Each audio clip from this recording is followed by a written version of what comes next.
Friends, बिना परिश्रम के, बिना तपस्या के, बिना कड़ी मेहनत के जो कुछ भी हमें मिलता है वो ना तो शुभ होता है और ना ही स्थायी होता है। अगर हमें धोखे से कोई अच्छी चीज़ मिल गई बिना किसी परिश्रम के, बिना किसी प्रयास के, तो वो लंबे समय तक टिकी रहने वाली नहीं होती। जैसे सपोज़ कीजिए कोई बच्चा है जो एग्ज़ाम के लिए तैयारी कर रहा है, फिर उसने क्या किया, उसने कहीं से पेपरों का पता लगाया और वही वही क्वेश्चन वो याद करके गया। उसके बाद उसके नंबर भी अच्छे आ गए, लेकिन आगे चलकर वो जिस भी फील्ड में जाएगा उसकी ये वाली सफलता वहाँ उसे कोई काम नहीं आने वाली, बल्कि वो और नीचे ही गिरता चला जाएगा। वैसे ही जो गंगा दशहरा की कहानी है वो पूरी तरह से इस पर निर्भर करती है। कैसे, इसके बारे में हम आगे बात करेंगे। फ्रेंड्स, जैसा कि हम सभी जानते हैं कि जो गंगा दशहरा है ये वो दिन है जब गंगा मैया पृथ्वी पर अवतरित हुई थी। वो ऐसे ही पृथ्वी पर नहीं अवतरित हुई थी, भगीरथ जी ने कठिन तपस्या की थी उनकी, तब जाकर वो पृथ्वी पर अवतरित हुई थी। फ्रेंड्स, वैसे तो जो इंद्र भगवान हैं, देवराज इंद्र हैं, देवताओं के राजा, भगवान नहीं है, वो देवताओं के राजा हैं। वैसे तो अगर वर्षा ना हो, जिसके वो मालिक हैं, अगर वर्षा ना हो तो पृथ्वी पर जीवन ही संभव नहीं है। लेकिन उनके द्वारा किए गए बहुत से कार्य ऐसे हैं जिन्हें गलत ही कहा जाएगा। जिनमें से एक कार्य ये भी था, राजा सगर थे वो अश्वमेध यज्ञ कर रहे थे, 99 पूरे कर चुके थे और 100वां कर रहे थे। अगर 100वां भी पूरा कर लेंगे तो वो इंद्र के जैसा अधिकार पा जाएंगे, उसे अपना स्वर्ग का शासन छिनता नजर आया। तो तपस्या को भंग करने के लिए उसने क्या किया, उसने अश्वमेध यज्ञ का जो घोड़ा था उसको चुराया और चुरा के जाके कपिल मुनि के आश्रम में बांध दिया। अब अश्वमेध यज्ञ का घोड़ा जब गायब, तो उसके बाद राजा सगर ने अपने 60,000 पुत्रों को, उनकी 2 पत्नियां थी, एक का नाम था केसनी, एक का नाम था सुमति। तो जो एक पत्नी से उन्हें अंशुमान थे और दूसरी पत्नी से उन्हें 60,000 पुत्र थे। तो उन्होंने अपने 60,000 पुत्रों को भेजा कि जाओ अश्वमेध यज्ञ के घोड़े का पता लगाओ। वो गए, पिता की आज्ञा मानकर उसका पता लगाने के लिए गए, यज्ञ को पूरा कराने के लिए वो घोड़े का पता लगाने के लिए गए। तो पहुँचे ढूंढते ढूंढते कपिल मुनि के आश्रम में। वहाँ उन्हें घोड़ा बंधा हुआ मिला। अब घोड़ा वहाँ पे उन्हें बंधा हुआ मिला था तो उन्हें बस सीधे ये करना था कि घोड़े को लेकर वहाँ से चले जाना था। लेकिन उन्होंने क्या किया, उन्होंने देखा कि कपिल मुनि जो थे वो तपस्या में लीन थे। ये देखते हुए भी वो उन्हें बहुत अपमानित करने लगे, उन्हें उल्टा सीधा बोलने लगे कि तुम चोर हो, तुमने तो घोड़ा चुराया है।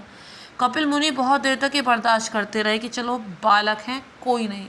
लेकिन जब इतना कोलाहल, अब 60,000 हैं, अब वो थोड़ा थोड़ा भी शोर करेंगे, थोड़ा थोड़ा भी बोलेंगे तो भी कितना भयानक शोर होगा।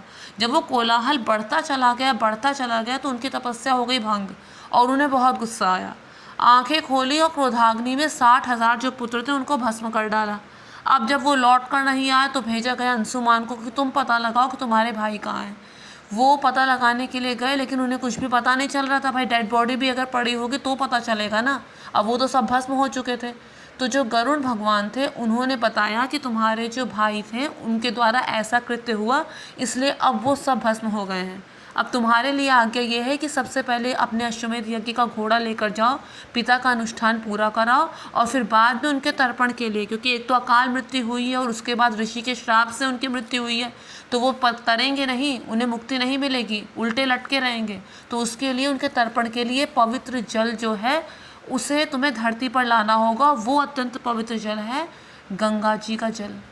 अब इधर जब राजा सगर की मृत्यु हुई, अश्वमेध यज्ञ पूरा हुआ और उसके बाद राजा सगर की जब मृत्यु हुई तो उनकी मृत्यु के बाद अंशुमान जो थे उन्होंने तपस्या की, गंगा जी की तपस्या की कि गंगा जी जो हैं वो स्वर्ग छोड़कर धरती पर आएँ ताकि उनके जो पितर हैं वो मुक्ति को पा सकें और जगत का कल्याण भी हो सके।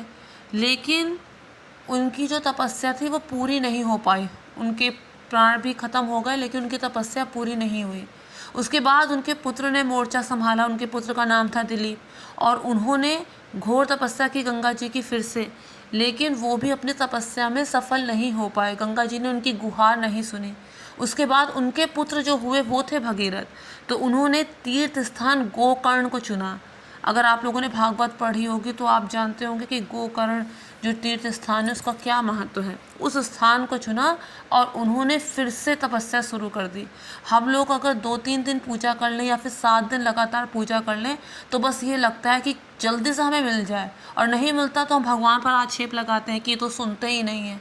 अब ये सोचिए कि 3-4 पीढ़ियों तक तपस्या होती रही कि गंगा जी जब आए, और तपस्या हो भी किस लिए रही है? तपस्या इसलिए हो रही कि जो पितर नरक में दुख भोग रहे हैं, जो उनको मुक्ति नहीं मिली, उनकी आत्मा कष्ट उठा रही है, इधर उधर भटक रही है, उनको शांति मिले। तो इतने पवित्र उद्देश्य से इतनी कड़ी तपस्या की गई, पूरा जीवन लगाकर तपस्या की गई। अब भगीरथ की पुकार सुनी गंगा जी ने, वो प्रकट हुई और उन्होंने बताया कि मैं तुम्हारी तपस्या से बहुत खुश हूँ और मैं आऊँगी ज़रूर धरती पर, लेकिन उसके लिए मेरी भी व्यवस्था है। व्यवस्था मेरी ये है कि मैं जब अत्यंत वेग से आऊँगी तो मैं धरती को फाड़ती हुई पाताल लोक में चली जाऊँगी। धरती में तो विनाश निश्चित ही है और उसके बाद मैं भी धरती पे कहाँ टिक पाऊँगी। अब एक ही इसका उपाय है कि अगर भगवान शिव अपनी जटाओं में मुझे धारण करें, क्योंकि इतने प्रगल वेग को तो सिर्फ वहीं झेल सकते हैं, अगर वो अपनी जटाओं में मुझे धारण करें तो ही मैं धरती पर आ पाऊँगी। अब भगीरथ ने तपस्या की भगवान शिव की, उनको प्रसन्न किया।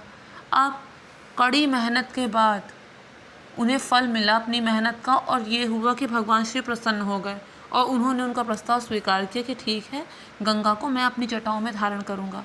तो गंगा को जब स्वर्ग से उतरी तो शिव जी ने अपनी जटाओं में उन्हें बांध लिया और उसके बाद धीरे से उन्हें धरती पर छोड़ा अपनी जटाओं को खोलकर।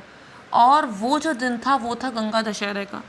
फ्रेंड्स, ये जो गंगा माता है ना, आप अगर शास्त्रों पुराणों में पढ़ेंगे तो पाएंगे कि जितनी ये शीतल हैं, जितनी ये शांत हैं, उतनी ही ज़्यादा ये दयालु भी हैं, बहुत जल्दी प्रसन्न होने वाली हैं और माँ की तरह ममता रखती हैं सब पर।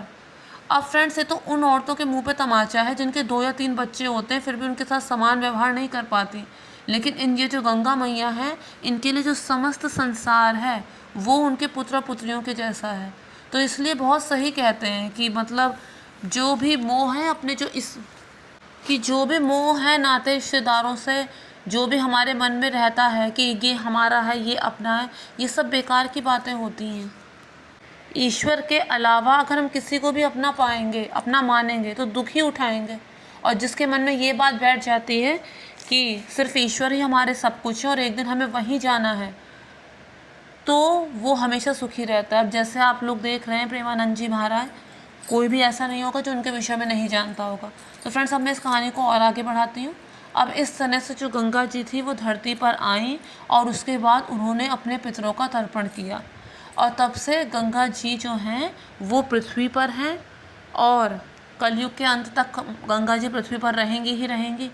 वो अलग बात है कि लोगों ने स्वार्थवश उन्हें मैला कर दिया है, लेकिन कहते हैं कि जैसे जो अग्नि होती है उससे जो भी हो के गुजर जाए वो पवित्र हो जाता है, तो वैसे गंगा जी का जल जो है वो सबको पवित्र कर देता है। फ्रेंड्स, कुछ लोगों के मन में ये धारणाएं होती हैं कि अगर हम ये कर लेंगे तो उसके बाद गंगा नहा लेंगे तो पाप धुल जाएंगे, तो ऐसा कर लेंगे। तो फ्रेंड्स, ऐसा कुछ नहीं होता है।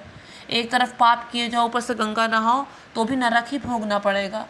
पापों का नाश तभी हो सकता है कि जब हम अपने पापों से तौबा कर लें कि हाँ, हमसे ये चीज़ गलत हुई है, हम आगे इसका रिपीटिशन कभी नहीं करेंगे, और भगवान का नाम जपें जैसा कि कहा जाता है। और इसके अलावा कोई रास्ता नहीं होता कि एक तरफ हम पाप करते रहें और दूसरी तरफ हम पैसे दे रहे हैं किसी को, हम दान दे रहे हैं, हम जानवरों को खाना खिला रहे हैं। फ्रेंड्स, किए गए ना तो पुण्य नष्ट होते हैं ना पाप। कई बार लोगों को ऐसा लगता है कि हमने पाप कर दिया लेकिन हम तो सुखी भोग रहे हैं, और कई बार कुछ लोगों को ऐसा लगता है कि हम तो पुण्य किए जा रहे हैं, पता नहीं वो कहाँ जा रहे हैं। तो ऐसा नहीं होता, सब अलग अलग गुल्लक में जमा होते हैं और आगे काम आते हैं। उम्मीद करते हैं वीडियो पसंद आया होगा। तो मेरे चैनल को सब्सक्राइब कर देना, वीडियो को लाइक और शेयर ज़रूर करना। Thank you friends, thank you so much.